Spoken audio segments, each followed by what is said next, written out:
nosso trabalho, na nossa própria casa. Que o mundo possa ver o teu Santo Espírito e que ele possa ser, Senhor, instrumento na mão do teu Filho Jesus. Vamos adorar o Senhor bem suave. Vamos cantar Vem e Transforma. Amém, Jesus.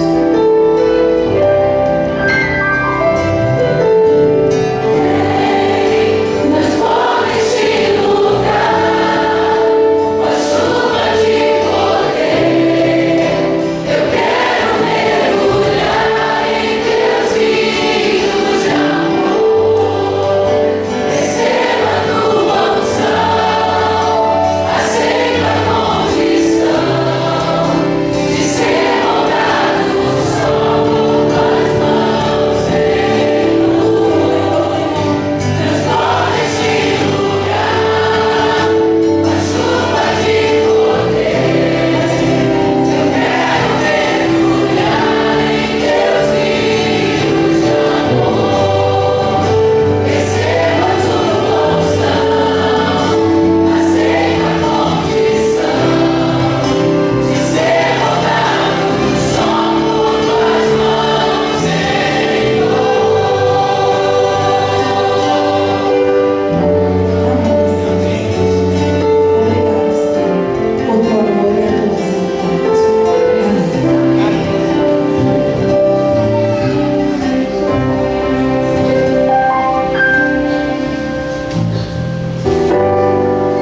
em São Mateus.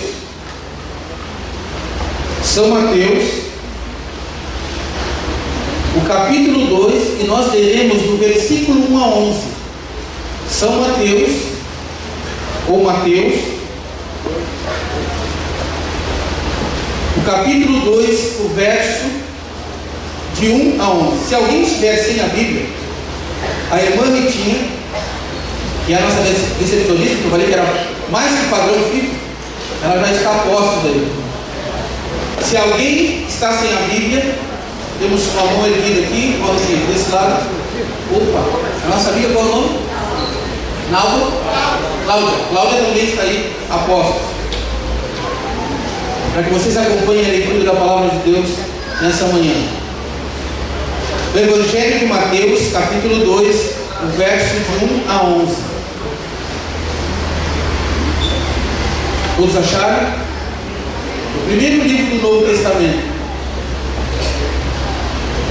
Acompanhe comigo.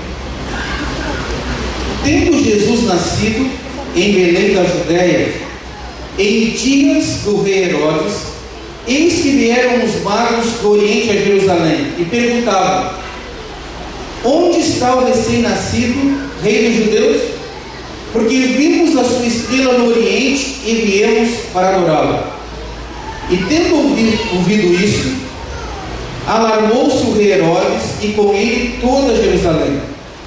Então, convocando todos os principais sacerdotes e escribas do povo, indagava deles onde o Cristo deveria nascer.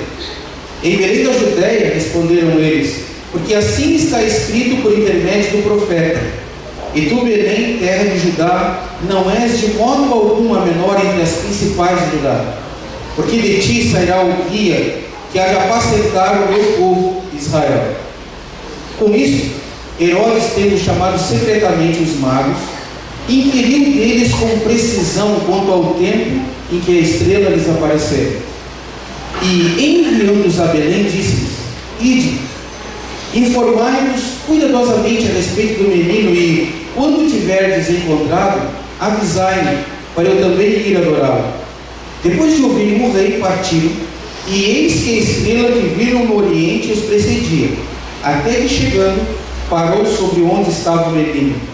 E vendo eles a estrela, alegraram-se com grande e intenso júbilo. E entrando na casa, viram o menino com Maria sua mãe. Prostrando-se, o adoraram, e abriram os seus tesouros, e entregaram-lhe suas ofertas: ouro, incenso e mirra. Para alguns estudiosos, nos evangelhos, aonde retrata o nascimento de Jesus, para alguns estudiosos, eles dizem que essas porções da Bíblia são as porções mais importantes. E alguns deles até justificam, dizendo que trata-se do nascimento do personagem central da Bíblia, Jesus Cristo. Nós sabemos que toda a Bíblia é divinamente inspirada, toda. E não há graus de inspiração, algo menos inspirado e mais inspirado. Toda a Bíblia é divinamente inspirada. Mas podemos dar razão para eles parcialmente só. Porque, de fato, os evangelhos nos trazem a informação a respeito do personagem central da Bíblia, que é Jesus Cristo, o surgimento dele em forma humana. E o capítulo 2, de forma especial, ele narra o primeiro advento do Rei dos Reis a esta terra e Senhor dos Senhores. O capítulo 2 tem como personagem central a realeza do Senhor Jesus. A Bíblia diz que, tendo Jesus nascido, eis que vieram do Oriente a Jerusalém os magos. E eu farei rapidamente algumas perguntas aqui para nós refletirmos. Quem eram esses homens?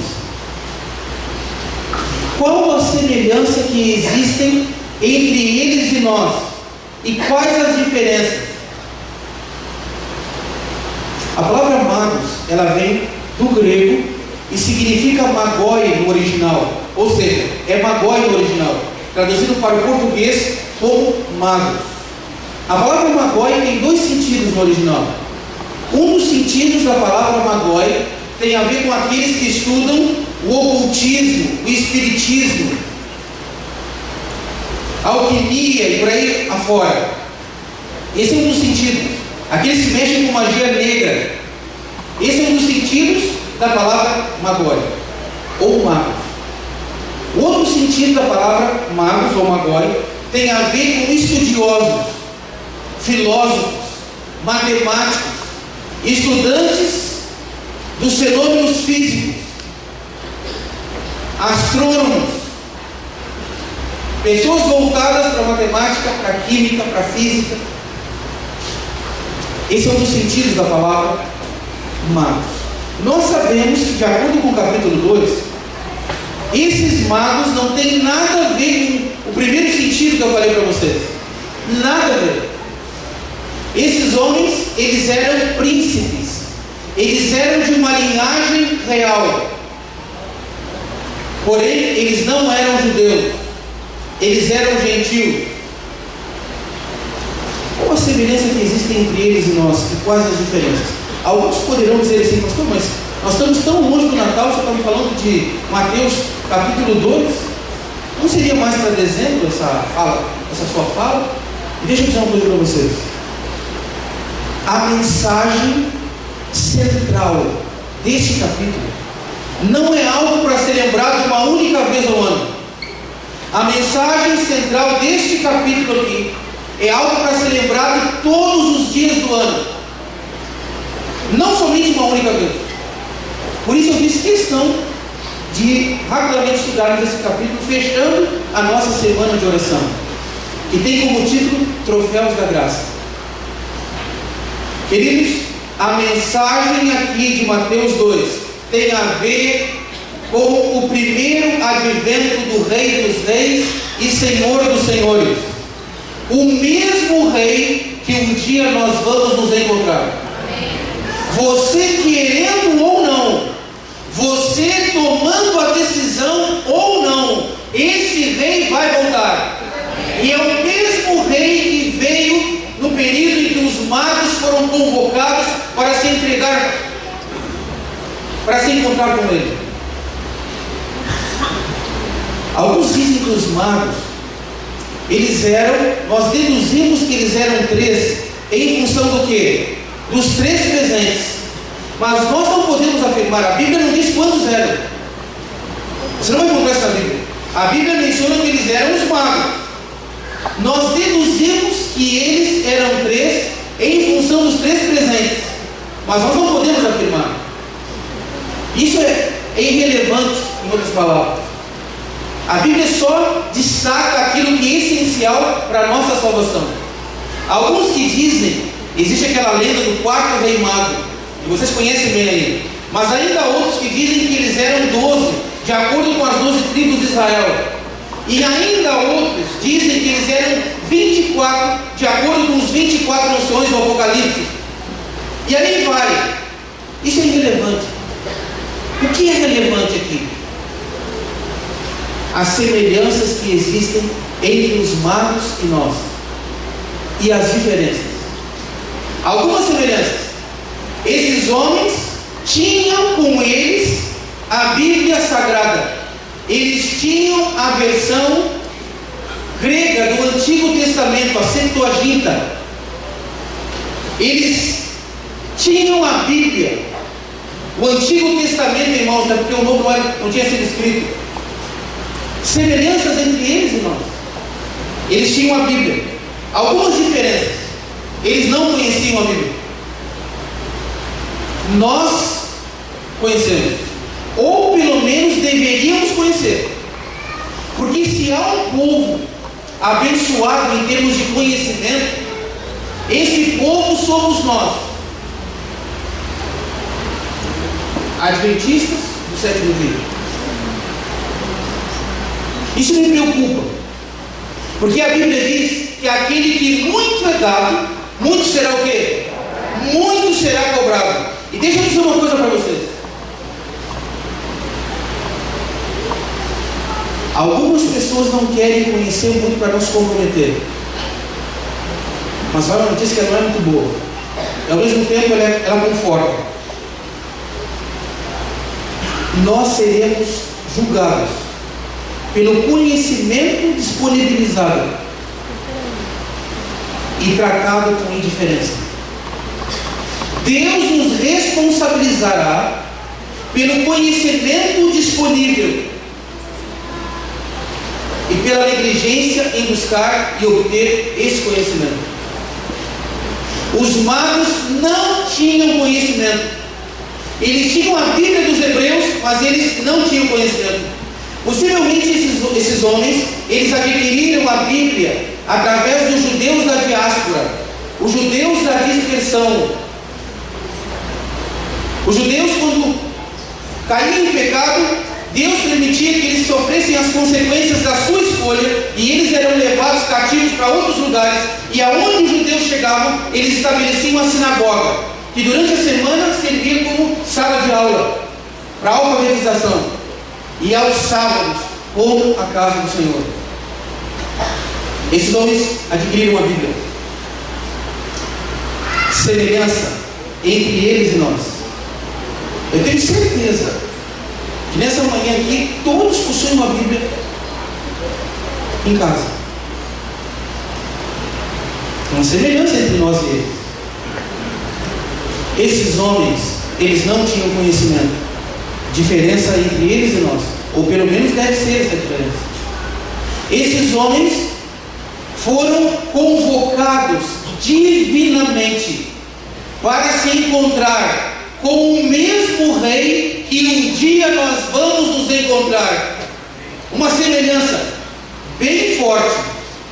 Nós vamos nos encontrar com o mesmo rei que os magos se encontraram. Eu querendo ou não, você desejando ou não, você tentando postergar sua decisão ou não, você um dia vai comparecer perante o rei. A Bíblia diz que todo joelho vai se dobrar. Alguns vão se dobrar, infelizmente, não em reconhecimento à soberania de Deus em sua vida. Vão se dobrar em reconhecimento à soberania de Deus, mas não em sua vida. Todos. Você que está aqui, que está visitando, você que frequentou essa semana aqui, amigo da igreja, deixa eu falar uma coisa para você. Você vai comparecer perante o rei. O mesmo rei que os magos um dia se encontraram. Os magos foram divinamente convocados. A semelhança deles, um dia nós fomos convocados para empreender uma caminhada na vida espiritual, para nos encontrarmos com o Rei dos Reis. Alguns que possivelmente tenham empreendido essa caminhada há 15 anos, outros há 30 anos, outros vão empreender a caminhada daqui a pouco. A semelhança dos magos, nós um dia fomos convocados.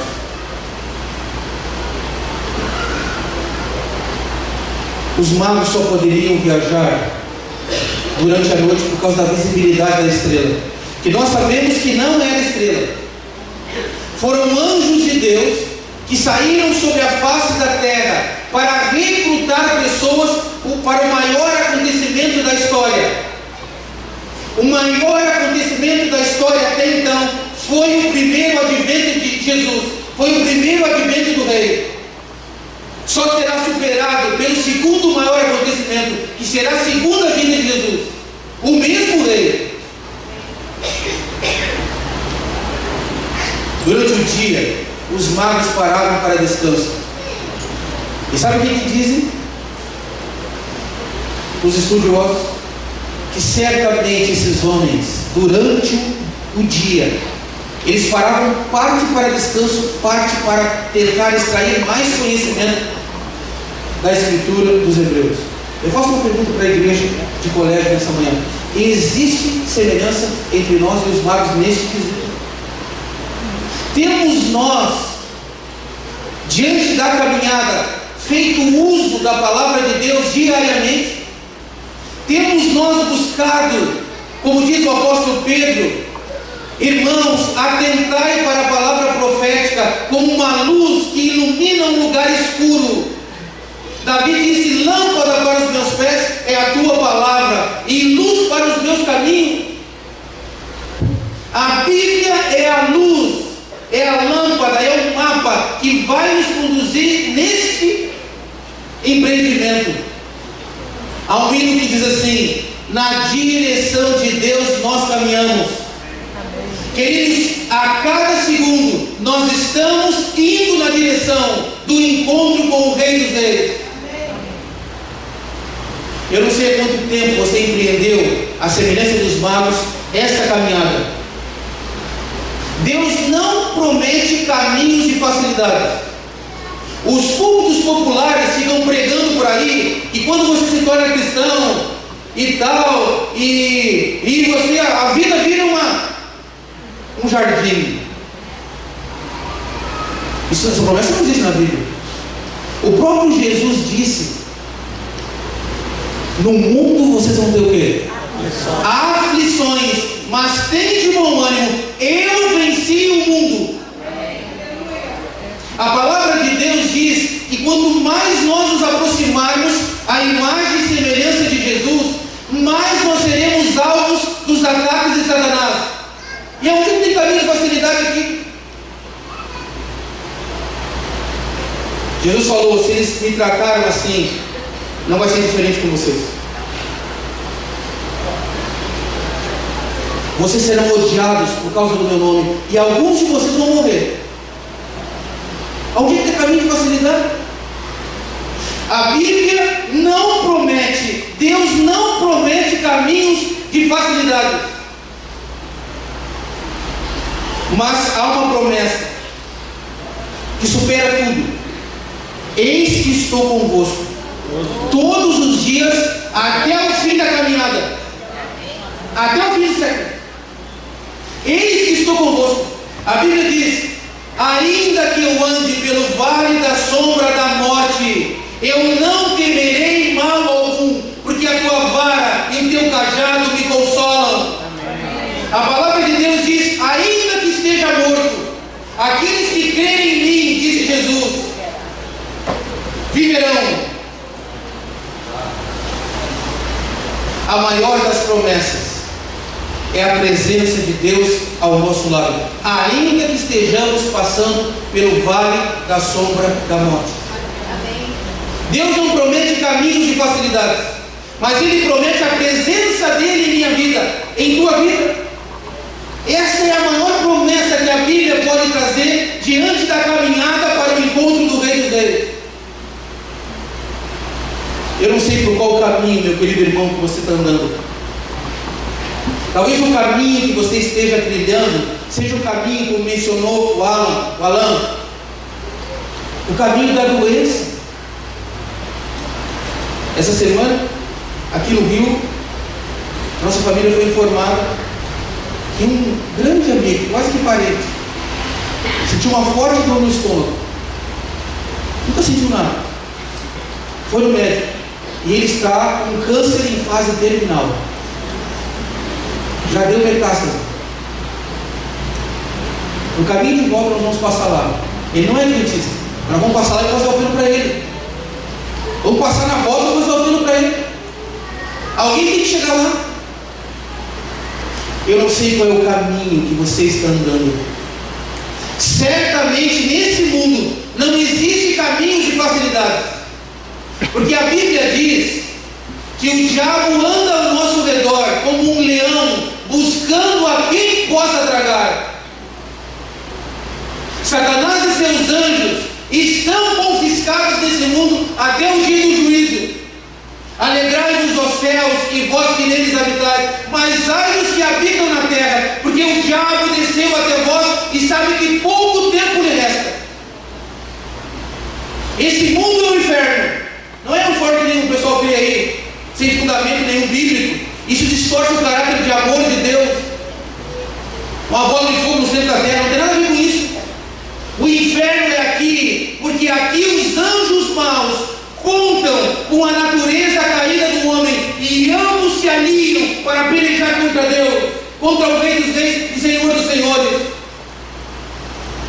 E essa semana eu vi a guerra que existe entre o bem e o mal na natureza das pessoas. Pessoas tendo tudo para tomar sua decisão. Queridos, quando nós comparamos a eternidade, o viver com o Rei dos Reis eternamente, não existe nada que possa se sobrepor a isso.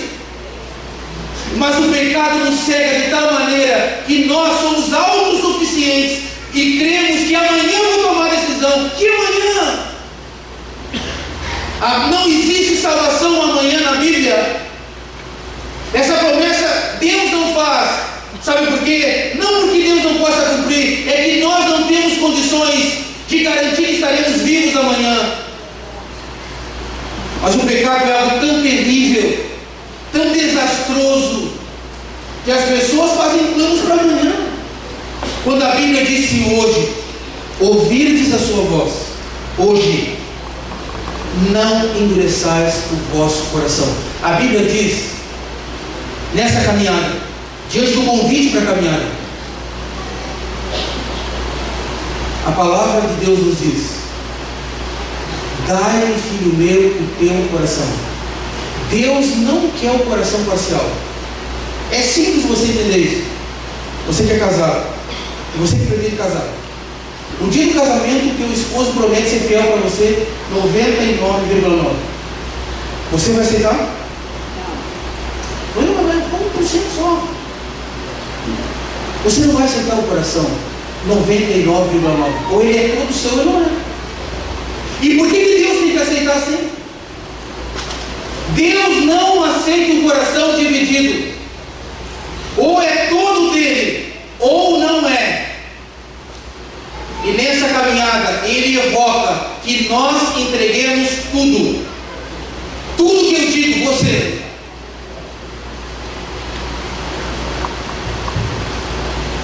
Quantas pessoas já selaram seu destino eterno?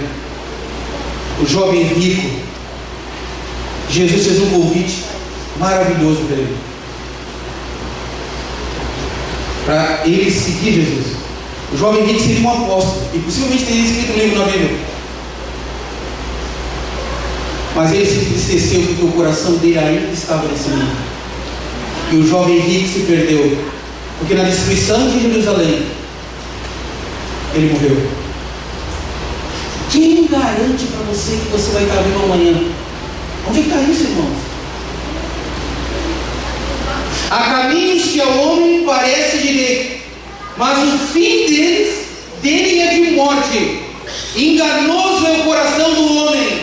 Não acredite em você em termos de salvação. Deus não autoriza você a acreditar em você em termos de salvação. O próprio Jesus, você não encontra nenhuma parte da Bíblia Jesus dizendo que veio fazer a vontade dele. Jesus Cristo sempre disse, exaltava a vontade de quem? Pai, se possível, passa de mim esse cálice. Todavia seja feito o quê? A tua vontade. A vontade de Deus foi soberana à vontade de Jesus como ser humano. Jesus não precisava ter se batizado. Se é um ser humano, aliás, só tem um ser humano. Só tem um ser humano que não precisava se batizar. Ele estava preparado para o batismo e não precisava. Mas ele se batizou. Sabe por quê?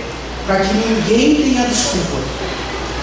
Mas Jesus não se batizou. Eu não vou, Jesus se batizou, por que eu tenho que batizar? Quando ele chegou no Jordão, João sentiu estar na presença de Deus. E foi intimidado pela santidade de Jesus. Ele disse, eu que careço e a ti é que vens a mim. E Jesus falou assim, deixa, para que a justiça seja cumprida. Essa história de vou esperar para me preparar melhor, isso não existe, irmãos. Quando eu digo isso, eu já estou manifestando ausência de fé. Porque o Deus do perdão é o Deus do poder. O Deus que perdoa, Ele dá poder para você viver em novidade de vida.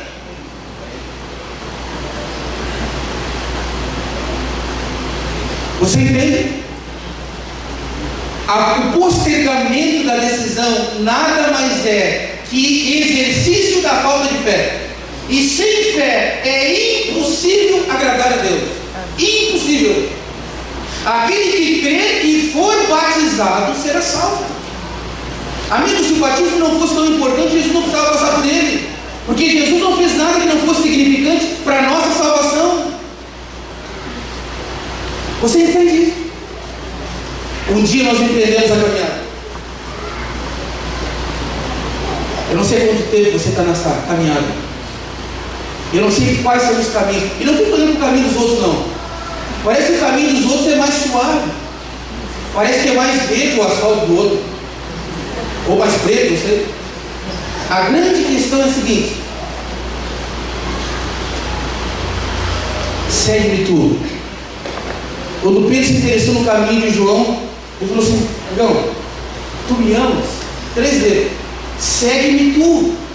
A salvação é algo individual. O apóstolo Paulo diz: em tudo dai graças. Quer comais, quer beber, o que é que vocês venham fazer? Façam tudo para a honra e glória de quem? De Deus. Você não sabe o futuro. Você não sabe a trajetória do caminho. Os magos, eles não contabilizaram as dificuldades que eles teriam no caminho. Sabe por quê? Porque o desejo do encontro era maior.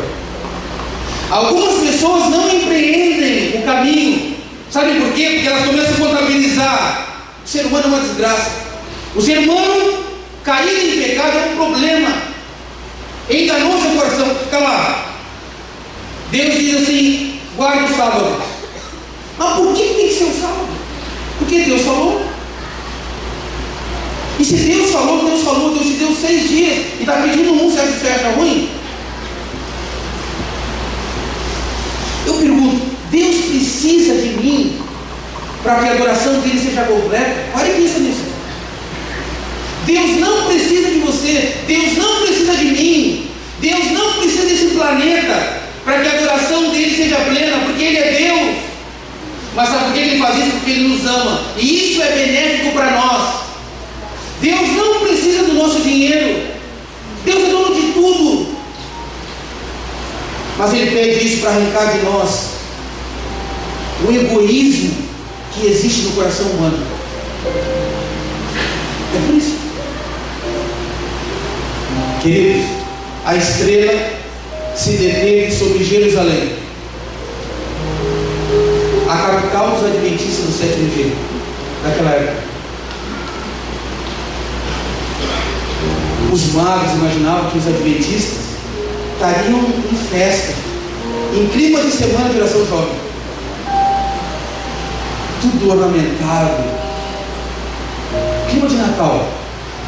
Mas para a surpresa dos magos, os adventistas do 7º dia da época estavam agindo de forma normal, como se nada importante estivesse acontecendo.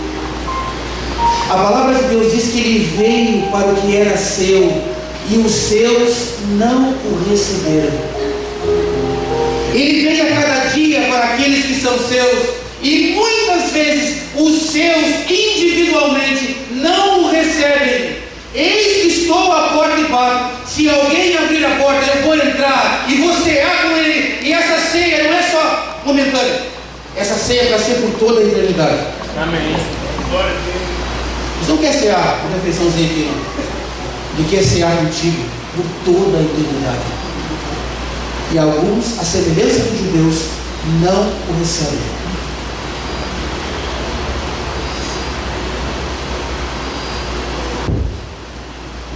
Que o reavivamento na sua vida não seja só nessa semana. O povo de Deus não pode ficar na dependência só dessa semana. Por isso eu estou fazendo essa história aqui. Essa história não tem que ser relembrada só no Natal, não, irmãos. Para começar, a gente nem nasceu no dia 25, já para começar. Mas o relevante não é o dia, o relevante é que ele nasceu. Ele esteve nesse mundo, ele morreu por você, ele morreu por mim, e ele prometeu voltar, e ele vai voltar a segunda vez. Você querendo ou não, ele vai voltar. Eu estou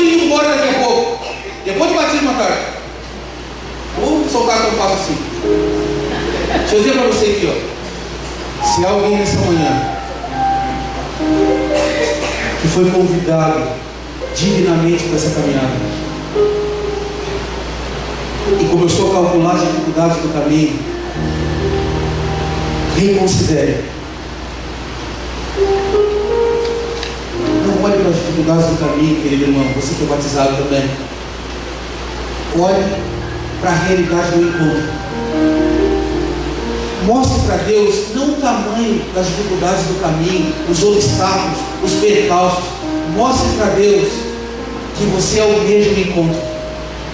Porque quando acontecer o encontro, Deus nos tirará desse mundo vil e nos levará para um período no céu. E depois Ele volta para julgar todos os que não participarão da primeira ressurreição. E Ele vai purificar essa terra e vai renovar, e nós vamos morar aqui para sempre. E sabe onde é que Deus vai colocar o trono do rei? O trono do rei vai sair onde está hoje no universo, e o trono do rei vai ser posto aqui na terra. Que autoestima a gente tem que ter? Jesus, o trono de Deus o Pai, será aqui na terra, depois do milênio. Sabe o que Deus quer dizer? Vocês reinarão comigo para sempre. João, ao que vencer, vou conceder e se assente comigo no meu trono. Sabe o que vai dar o trono de Deus? O trono do universo. O trono do universo vai estar aqui nesse mundo de seres que caíram em pecado, mas foram redimidos pelo sangue do Cordeiro. Queridos, o sangue de Jesus, ele tem poder. Mas você precisa crer nisso, eu preciso crer nisso. O rei está vindo. Irmãos, que tragédia. Todo o motivo da existência do povo de Israel, toda a base civil, religiosa do povo de Israel, era a vinda do Messias. O motivo da existência do povo de Israel era o Messias. E quando o Messias veio, eles não receberam. Sabe por quê? Porque eles eram religiosos ao extremo, mas não eram espirituais. Religiosidade não é espiritualidade. Eu me preocupo às vezes, irmãos. Eu tenho umas dicas aí. Eu percebi algumas coisas aqui essa semana. Eu me preocupo quando os regulamentos são mais importantes que as pessoas. Quando as normas que nós estabelecemos, quando as normas de Deus é diferente. Mas quando é algo criado, estabelecido por nós, cuidado. Não deve ser mais importante que as pessoas. Eu confesso como pastor, e a única que eu posso influenciar não é esse não.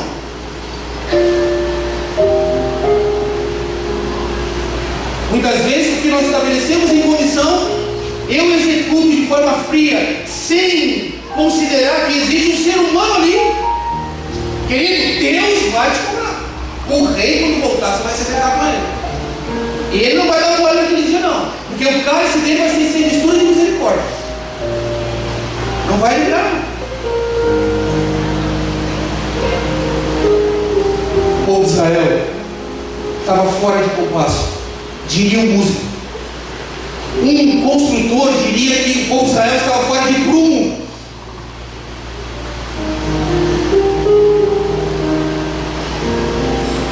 Estava fora do tempo. E essa mensagem está registrada aqui para que eu e você não incorramos no mesmo erro. Os magos tinham a Bíblia, irmãos, e eles tinham sinais externos. A estrela, que nós sabemos que não era estrela, era um anjo de Deus. Vários pastores foi em forma, os anjos apareceram cantando, lá revelando a glória deles, para que não fulminasse os pastores que estavam falando sobre o Messias. Mas para os magos que não conheciam, apareceram em forma de estrela. Olha como Deus ele se manifesta de acordo com a nossa capacidade de compreendê-lo, de entendê-lo. Sinais externos. A palavra de Deus nós temos a semelhança deles.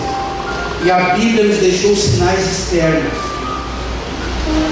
para que nós tivéssemos ciência que o tempo está próximo. Os sinais que a Bíblia descreve já são a graça, a porta da graça se fechando, o Espírito de Deus sendo retirado da terra, os anjos do Apocalipse, os 4 anjos soltando os 4 ventos, e a porta da graça se fechando.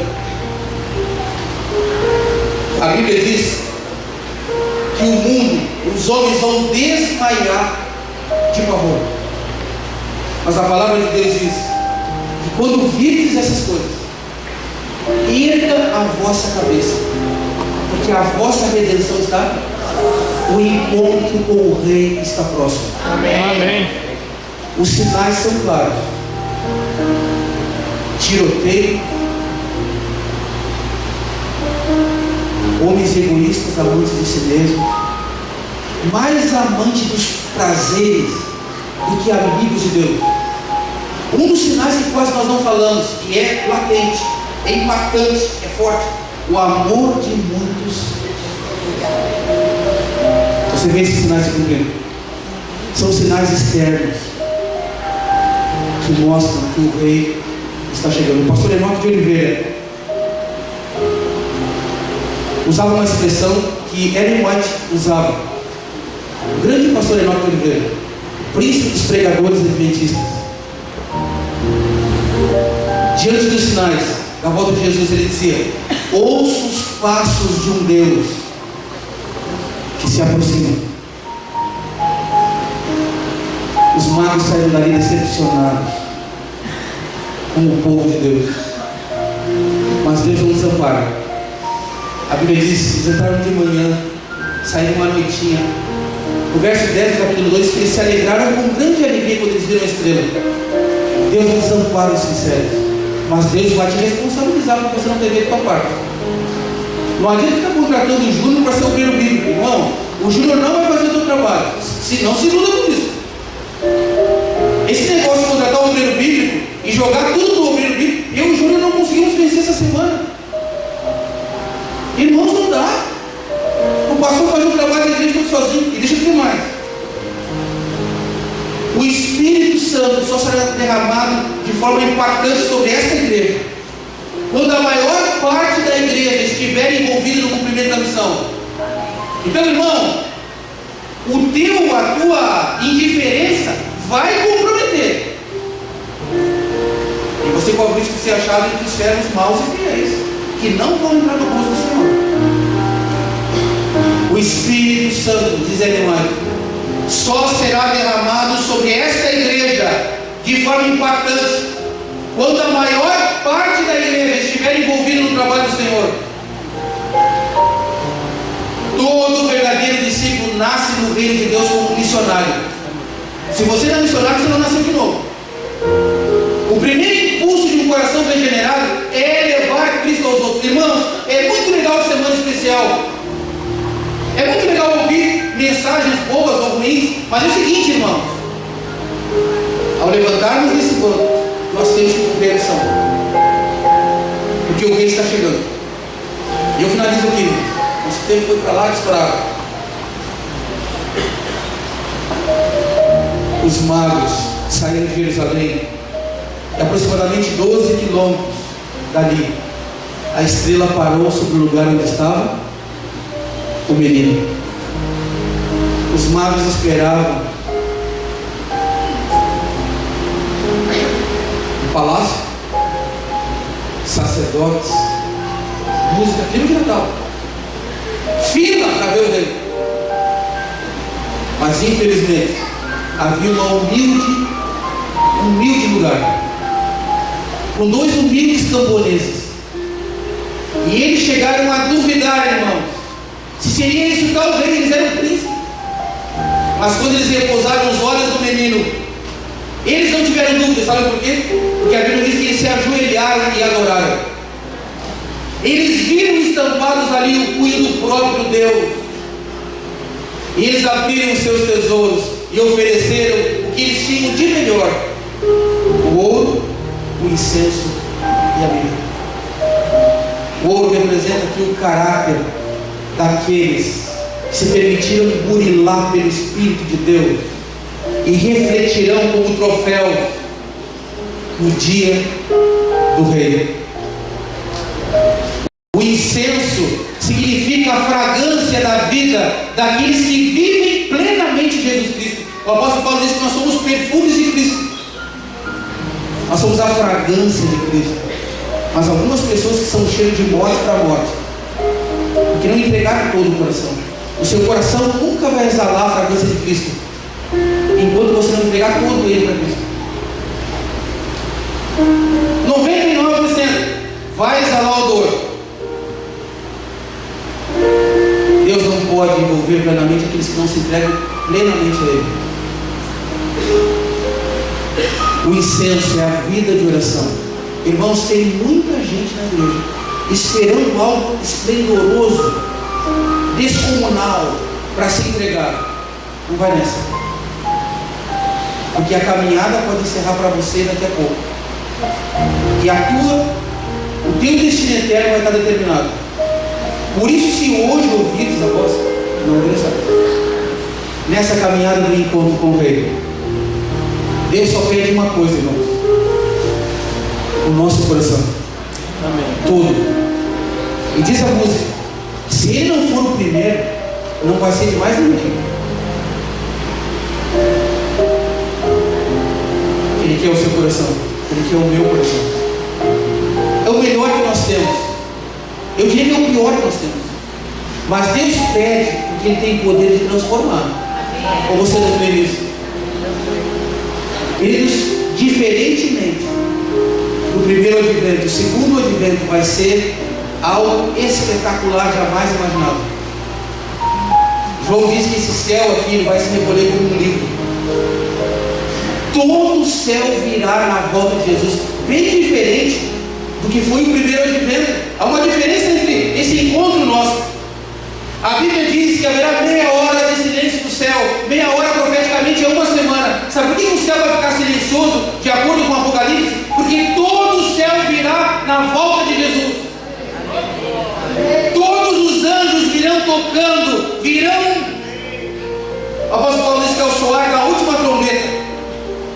Os mortos em Cristo, irmãos, Hollywood não conseguiria descrever o cenário desse dia. Essa festa, todo o céu virá. Eu pergunto: eu e você estaremos nessa festa? A decisão é sua.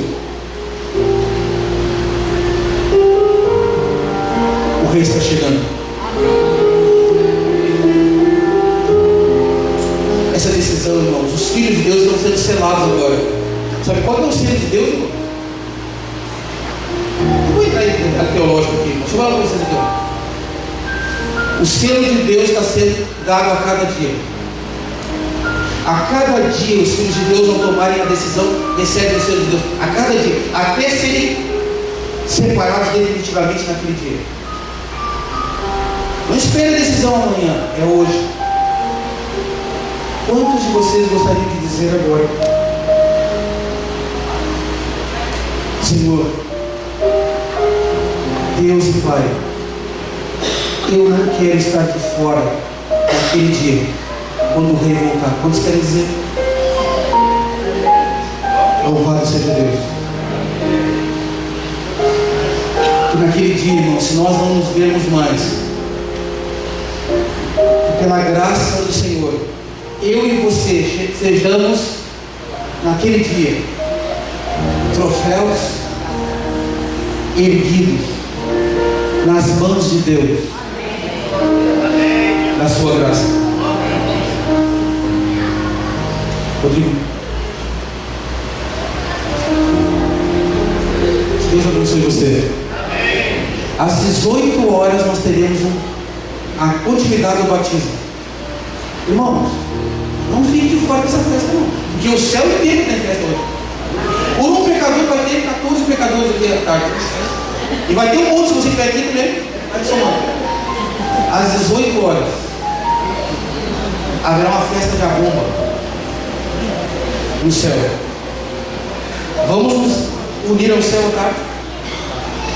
Deus te abençoe. Se alguém aqui tomou a decisão de se entregar agora, pode me procurar na saída. A gente já vai conversar. Não deixe para amanhã. Que tem que ser hoje.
Na eternidade nós ficaremos a par do que acontece no céu, diante de quadros como esse aqui. No batismo, irmãos, os céus se abrem para aqueles que decidem e são tidos por Deus como filhos amados, a semelhança da fala de Deus no dia do batismo de Jesus.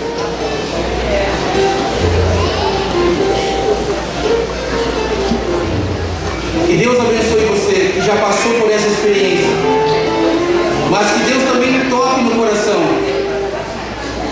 daqueles que ainda não viveram, para que em breve você possa viver a alegria da salvação, se tornando filho de Deus através do santo batismo. Ouçamos o coral, logo em seguida oraremos. Enquanto o coral canta, se alguém sentir o desejo de um dia passar por essa experiência, se o Espírito Santo tocou no seu coração, fique em pé enquanto o coral canta. Fique tranquilo, filho. A gente vai conversar com você e você pode se batizar às 18 horas. Pode ser mais tarde, mas a decisão é hoje, é agora. A decisão é agora. Depois estuda quando que você vai materializar ela, mas a decisão é hoje, se ouvires a sua voz. Giovana, você que saiu com a gente, Giovana, pode vir também.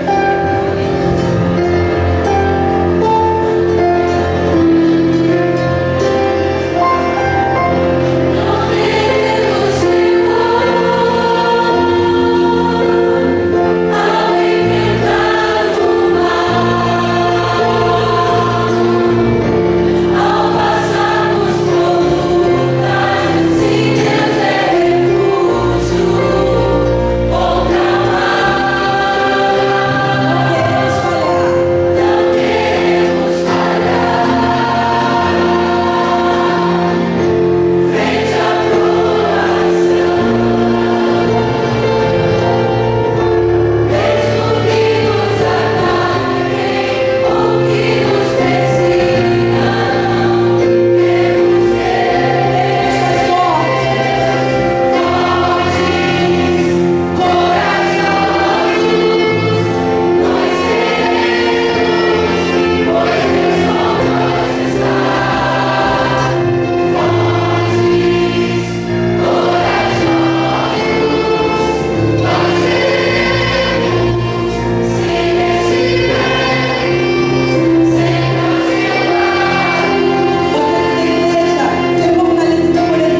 Que o Senhor te abençoe e te guarde. Que o Senhor levante o seu rosto sobre ti. Que o Senhor tenha misericórdia de ti e te dê a paz.